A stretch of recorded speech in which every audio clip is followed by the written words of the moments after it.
all three of us have lived really an interesting life. You know what I mean? Being a professional fighter is just not the most. I mean, it's slightly more common now, but I remember. I mean, Tito started fighting before I did. I think you and I probably started about the same time. Probably, I don't know. Yeah, 2001. Yeah. Yeah.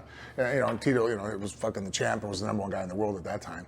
So, like, back when we started, like, it wasn't really bragging rights to tell people. Like, it was actually a deal breaker. If you were dating a girl and wanted to hook up with you, you're like, oh, I'm a professional fighter. Like, what do you do? I'm a NHB and whatever, terms you try to use. And people are like, human cockfighting? Like, what's wrong with you? You know what I mean? Like, you want to take your shirt off and fight other people half naked? Like, it wasn't the rock star status that it attains now. You know what I mean? I feel like for the longest time, it was like underground MMA. Like you couldn't have sanctioned fights. What happened was in '93 they first did the first fights in Denver, and then there was a guy named McCain who then kind of like pushed it underground because he kind of ran on it that it was going to get rid of this human cockfighting sport, which I liked McCain in a lot of ways when he was alive. You know what I mean? Obviously, I thought he was he's a war hero, Republican, a lot of his values. John McCain. Yes, Arizona's Yes. And so, but he ran on the platform of banning our sport. And so it took us off of the air for a while. And that's when like you had UFC champions at that time, like in 97, 98, were like making $5,000 a fight. You know what I mean? Like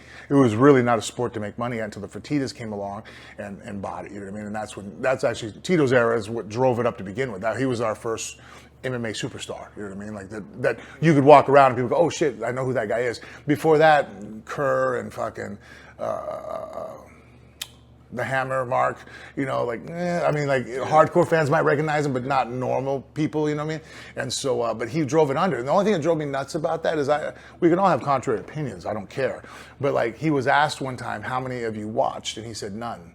I was like, wait a minute, you made a decision on something and it affected people's lives purely for political reasons, like, you know what I mean? Like, and we all make mistakes, I get it, you know what I mean? I don't want to just judge him off that one thing, because I think the majority of his life was actually a net positive for our country.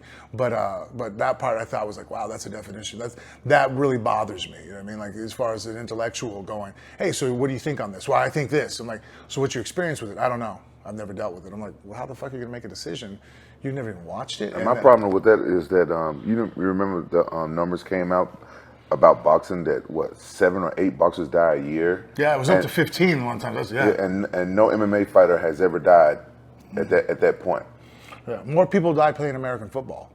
Yeah, that's where I get 15 from. It was 7 or 8 boxers. It's like 15 kids a year, in North America die from football injuries, breaking their necks. You know what I mean? But no one stops. There's no one banning football. You know,